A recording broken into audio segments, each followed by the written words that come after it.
रुको क्या? उसके बोनेट पे हाथ मारा फिर भी नहीं रुको, तो भाग के गया हो। घसे ऐसा नहीं घसीटा है, उसको कितना जलन हो गया होगा, उसको कितनी वेदना हो गई होगी, सब लोग जानते हैं मगर कुछ नहीं हो रहा है।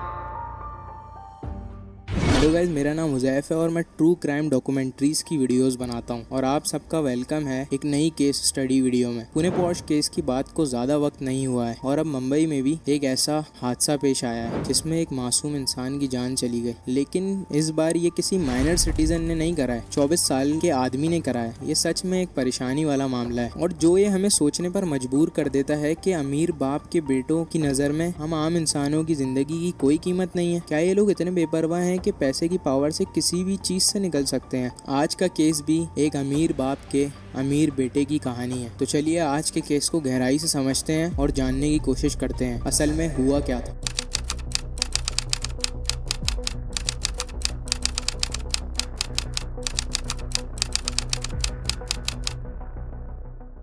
मुंबई बीईडी इंसिडेंट के आसपास 45 इयर्स की एक नौजवान लड़की जिसका नाम कावेरी नखवा और 50 साल के प्रदीप नखवा, दोनों एक हैप्पी मैरिड कपल थे जो मुंबई के वर्ली एरिया के पास रहते थे और इनके बच्चे इनकी पूरी दुनिया थे। हर माँ बाप के लिए उनके बच्चे उनके लिए एक दुनिया से बढ़कर होते हैं। अपने बच्चों को पढ़ा लिखा कर एक अच्छी जिंदगी देना, उनके एजुकेशन को बेहतर करना, यही इन लोगों का भी मकसद था एक तरीके से, जिसके लिए ये लोग बहुत ज़्यादा ही मेहनत करते थे जैसे कि हर माँ बाप किया करते हैं। और प्रोफेशन से ये दोनों हस्बैंड एंड वाइफ मछेरे थे जो कि मछलियाँ पकड़कर मार्केट में सेल किया करते थे और अपना घर चलाया करते थे और अपने बच्चों का और खुद का पेट भरा करते थे। And we can kind of imagine that ये लोग ज़्यादा पैसे वाले नहीं थे। जितना भी पैसा इनको मछलियाँ बेचकर मिलता था वो सारा ही अपने बच्चों की एजुकेशन पे लगा देते थे और अपनी पेट पूजा करते थे। और इवन दो ये लोग मछेरों का काम कर रहे थे पर इसके अंदर भी इन्हें बहुत ज़्यादा मेहनत करनी पड़ती थी। तो अगर तुम कभी फ़िश मार्केट या मीट मार्केट गए होगे तो तुम्हें ये बात पता होगी कि सब लोग फ्रेश मीट खरीदना पसंद करते हैं,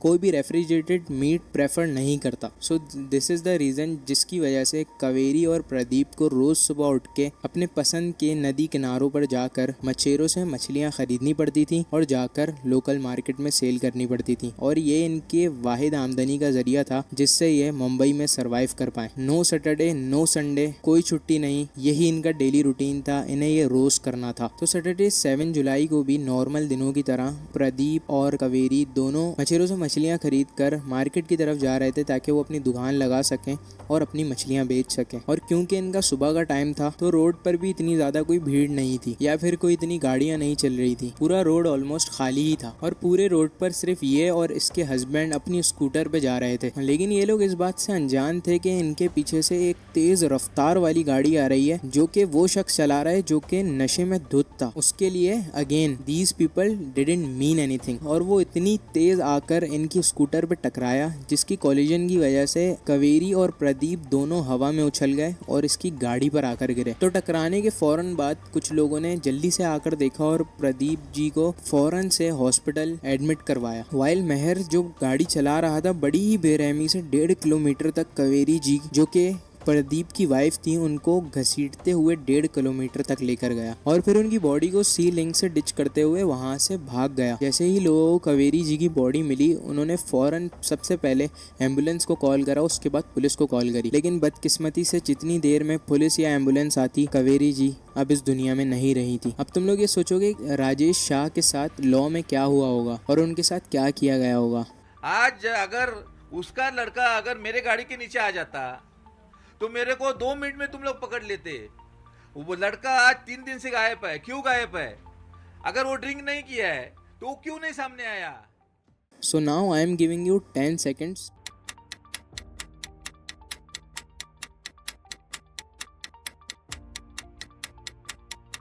टेन सेकेंड्स बहुत होते हैं और राजेश शाह इतने पावरफुल थे। On the other end Pradeep ji को जब हॉस्पिटल में होश आया और उन्हें अपनी वाइफ का पता चला, ही वॉज जस्ट डिवोस्टेटेड। उन्होंने होश में आकर ये बताया कि जब मैं मेहर की गाड़ी के बोनट के ऊपर था वाइल मेरी बीवी उस गाड़ी के नीचे थी, मैंने बोनट ज़ोर ज़ोर से पटका कि मेहर प्लीज़ गाड़ी रोक दे, प्लीज़ गाड़ी रोक दे। तो उन्होंने ये बताया कि अगर मेहर गाड़ी रोक देता तो आज मेरी बीवी इस दुनिया में मेरे साथ होती। मैंने खुद उसके पीछे दौड़ा, मैं भी उड़ा था, मैं भी गिरा, मेरे हाथ से छूट गई मेरी औरत, मेरी मेरी जान चली गई। मैं दौड़ के उसको बोल रहा है रुको रुको रुको।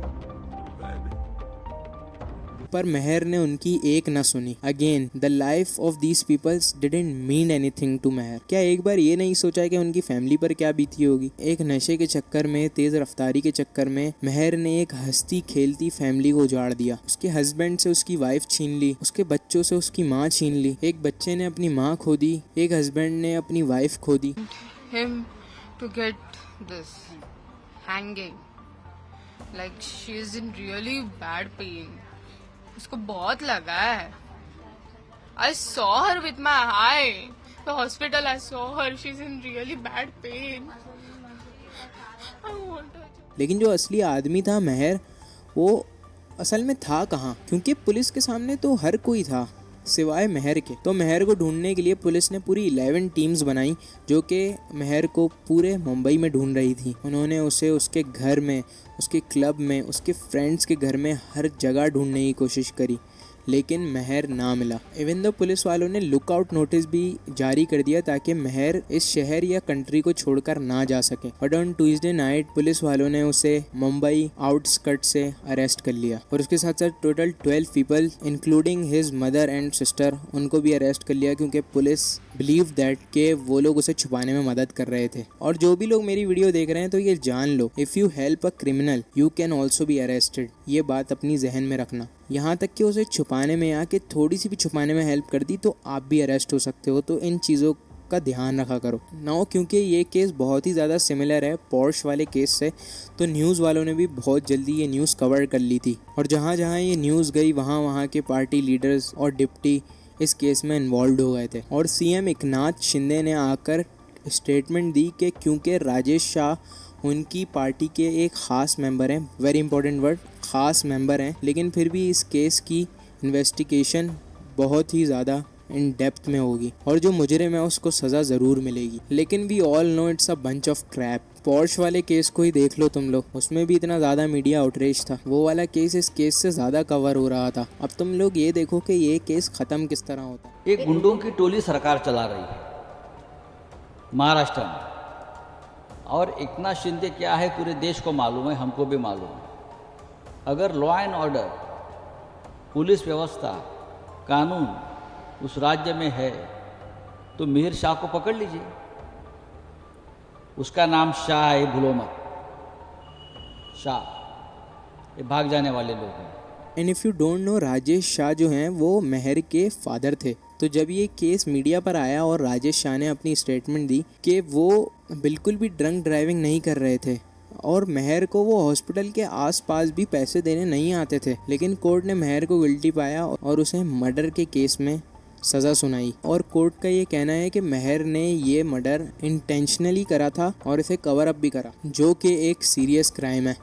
तो मेहर को तकरीबन 20 साल की सज़ा सुनाई और उसे कंपनसेशन भी भरना पड़ा। और उसके साथ जो 12 लोग उसकी हेल्प कर रहे थे उन्हें भी जेल हुई और उन्हें भी जुर्माना भरना पड़ा। तो जब ये न्यूज़ बाहर आई तो मुंबई के लोगों ने सुकून का सांस लिया। उन्होंने मान लिया कि जस्टिस मिला है और जस्टिस के लिए उन्होंने एक स्ट्रॉन्ग स्टैंड लिया। तो मोरल ऑफ द स्टोरी ये है कि अगर आपके पास जितना भी पैसा है, आपको अपने एक्शंस के लिए जुर्माना देना होगा।